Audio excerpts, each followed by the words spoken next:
Oi, crianças, tudo bem? Aula de quinta-feira, então, a gente vai começar com geografia, tá? Então, começando com esse vídeo, não de português depois, tá? Vamos lá? Hoje a gente vai corrigir as atividades e depois a gente vai começar a trabalhar sobre hierarquia urbana. A gente estava vendo como as cidades cresceram, como elas puderam se tornar conurbadas, quando uma cidade junta com a outra. E agora a gente vai ver a hierarquia das cidades, beleza? Então vamos lá? Então, como eu disse, correção das atividades do dia 25 e hierarquia urbana. Hierarquia urbana começa na página 116, então estejam com o livro didático em mãos. Então, correção das atividades, página 110. Na fotografia a seguir, circule com a caneta esferográfica colorida a área em que houve crescimento vertical. Então, vertical é para cima. Lembre-se, horizontal e vertical. Então, vertical são prédios e edifícios. Então, circulava a área que tivesse com prédios e edifícios. Página 111. 2. Diferencie na imagem a seguir as áreas rurais das urbanas, circulando-as com caneta colorida. Então, as áreas urbanas têm como característica o cinza e o marrom, e as áreas rurais têm como característica a cor verde. 3. Não tinha espaço para colocar embaixo, mas podia colocar, tá bom? No espaço que tem. Como é possível identificar as zonas rurais e urbanas nas imagens de satélite? Então, as zonas rurais e urbanas podem ser observadas nas imagens de satélite a partir da diferença de cores e texturas. 4. A última imagem de satélite apresenta uma área. Então, era uma área que só tinha área urbana, então era muito urbanizada. Então, página 113, exercício 5. Quais elementos costumam ser utilizados para delimitar municípios cujas áreas urbanas sofrem conurbação? Então, ruas, avenidas e córregos são utilizados para estabelecer os limites entre duas cidades conurbadas. Agora a gente vai para a nossa aula de geografia. Então, hierarquia urbana. Página 116, hein? A rede urbana brasileira é composta por um conjunto de cidades classificadas de acordo com a importância para as demais localidades. Então, a gente vai ver a importância de alguns tipos de cidade e como elas são classificadas. Essa classificação determina uma hierarquia urbana no território brasileiro, que é estabelecida com base na dependência de algumas cidades menores têm em relação à oferta de infraestrutura, comércio, serviços e empregos presentes nas cidades maiores. Então, essa relação de dependência, ela foi classificada. Então, a gente vê como as cidades menores buscam as cidades maiores com relação à infraestrutura, comércio, serviços e empregos, tá? As principais cidades brasileiras podem ser classificadas da seguinte forma: a cidade de São Paulo foi classificada como grande metrópole nacional. Essa classificação é dada a cidades que têm grande importância nacional e internacional.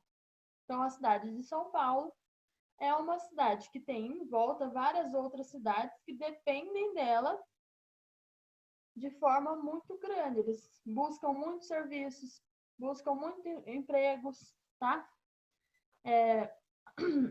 As cidades do Rio de Janeiro e de Brasília foram classificadas como metrópole nacional. Assim como São Paulo, essas duas cidades têm grande importância econômica e política no país, porém com menor grau de influência do que São Paulo. São Paulo, então, é classificada como grande metrópole nacional porque tem importância nacional e internacional. Rio de Janeiro e Brasília como centro administrativo do país, foi classificada como metrópole nacional, tem importância no país, tá? Então, tem menos influência do que a grande metrópole nacional. A classificação de metrópole é dada para cidades de elevado desenvolvimento urbano, espalhadas por todo o território brasileiro.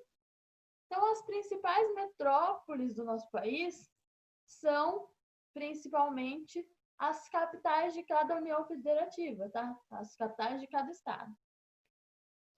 Então, as capitais federativas já são relacionadas como capital nacional, como capital regional de cada estado, e depois são classificadas como metrópole dependendo do seu desenvolvimento urbano.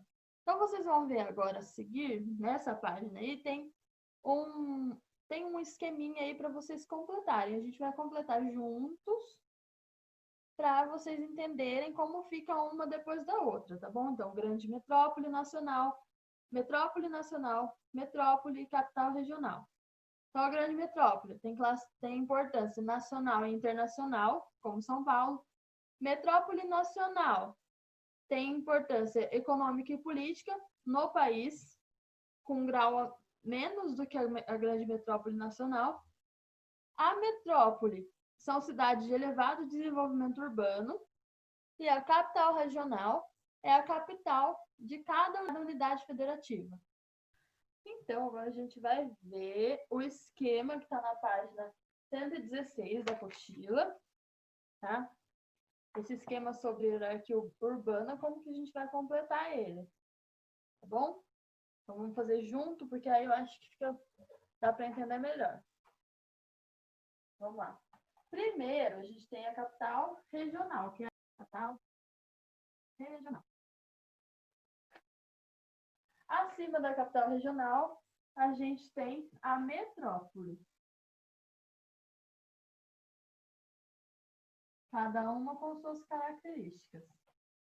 Acima da metrópole, a gente tem a metrópole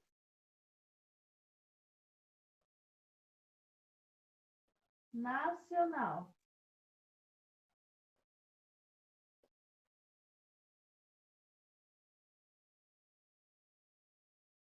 E acima da metrópole nacional, a gente tem a grande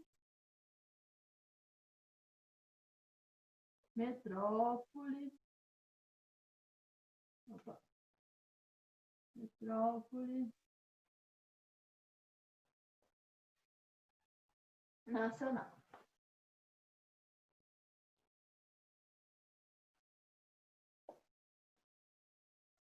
Então, essa é a hierarquia entre as metrópoles e as grandes cidades, tá bom? Então, a gente vê de baixo. Então, a gente olha de baixo para cima, tá? Crescendo. Tá bom? Cada uma com suas características. Isso está na página 116. Então, já aproveitem e completem a hierarquia, tá bom? Beleza? Tá? Regiões metropolitanas. Então, regiões que são metrópoles. A conurbação de várias cidades pode formar uma região metropolitana. Então, quando várias cidades se juntam, ficam grudadinhas umas nas outras, elas são denominadas região metropolitana, tá? Então, são compostas por um centro urbano principal e os outros municípios em seu entorno. Veja a localização delas no território brasileiro.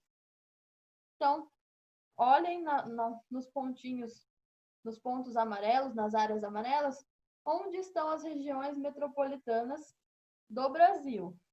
Então, vocês podem notar que a maioria das regiões metropolitanas compreendem a capital regional, compreendem a capital da União Federativa, tá?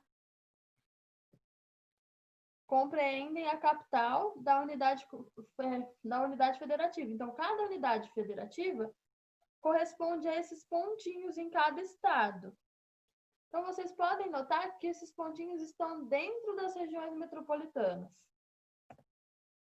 A região metropolitana de São Paulo, RMSP, que é a sigla Região Metropolitana de São Paulo, é a maior do país. ela é composta por 39 municípios, como São Paulo, Osasco, Guarulhos e Diadema. Em 2018, abrigava cerca de 21 milhões de habitantes. A região metropolitana do Rio de Janeiro, RMRJ, ocupa a segunda posição, com aproximadamente 12 milhões de habitantes vivendo em 21 municípios, tais como Rio de Janeiro, Niterói, São Gonçalo e Duque de Caxias. A região metropolitana de Belo Horizonte, RMBH, é a terceira maior do país, composta por 34 municípios e uma população de quase 6 milhões de habitantes. Dentre os municípios destacam-se Belo Horizonte, Betim, Contagem e Sabará. Então, vocês vão observar aí nesse mapa a região metropolitana de São Paulo. Então, tem a cidade de São Paulo, que é essa verde que está em destaque, e tem as outras cidades em volta, tá? Então, tem Guarulhos, tem Arujá, Mariporã, Barueri, Osasco, Embu, tá? Vocês podem observar bem esse mapa na página 118, tá bom? Então, vocês vão olhando para verificar quais são as cidades que compõem a região metropolitana de São Paulo. Então, São Paulo é classificada como grande metrópole nacional e ela está contida dentro de uma região metropolitana. Então, tem um grande centro e as outras cidades acabam sendo dependentes da cidade central, que é São Paulo. Então, vamos resumir tudo isso que a gente estudou nessa unidade. Então, as cidades podem apresentar um crescimento horizontal, quando ela vai ocupando a área rural, e vertical, quando ela vai subindo, vai crescendo prédios, edifícios, arranha-céus. O crescimento horizontal ocorre quando os elementos urbanos se espalham e ocupam áreas caracterizadas como rurais. O crescimento vertical corresponde ao aumento da quantidade de edifícios, inclusive de arranha-céus. Uma cidade pode exercer influência sobre as outras, em razão da importância das atividades econômicas ou da diversidade de infraestrutura urbana presente em seu território. Então, uma cidade que tem muitas empresas, muitos médicos, acaba exercendo uma influência sobre as outras. Então, o que é essa influência? Significa que a pessoa vai sair da cidade dela para vir para outra cidade em busca de emprego, tá? Não quer dizer que ela vai morar naquela cidade. Ela pode viajar todos os dias. Tem gente que faz isso, mora em outra cidade e é um migrante pendular e vem, por exemplo, para Santa Cruz para trabalhar e volta para a cidade. É um exemplo, tá? As cidades se relacionam umas com as outras por meio do fluxo de transportes, pessoas, mercadorias e informações, formando então o que a gente chama de rede urbana. A rede urbana é composta por cidades de diversos tamanhos e graus de importância, sendo que as maiores e mais importantes exercem influência sobre as demais. Então, em uma hierarquia de cidades, a que tem mais influência sobre as outras são as grandes metrópoles nacionais, depois a metrópole nacional, depois a metrópole e depois a capital regional, tá? As cidades menores se tornam subordinadas às maiores, pois dependem diretamente da oferta de infraestrutura, comércio, serviços e empregos presentes nelas. A hierarquia urbana é formada pela articulação de cidades com diferentes graus de importância. Então, uma cidade com relação à outra. A conurbação é um fenômeno de junção da mancha urbana de duas ou mais cidades por causa do grande crescimento horizontal. Então, uma cidade está aqui e a outra está aqui. E entre elas tem uma área rural. Elas começam a crescer, se espalhar horizontalmente, até que uma chegue no limite da outra. E isso é conurbação, tá? A conurbação de várias cidades pode formar uma região metropolitana. As imagens de satélite são uma importante ferramenta capaz de demonstrar o crescimento das cidades. Então, agora, pensando em tudo isso, Vocês vão fazer a leitura do conteúdo e responder as questões da página as questões 6, que a gente já fez junto, a 7 e a 8, que estão na página 116, 117 e 118. Depois vocês vão responder as páginas 120, 121 e 123, tá? Para finalizar o capítulo. Entenderam? Então, depois, qualquer coisa, qualquer dúvida, podem me chamar, beleza? Um beijo e até mais.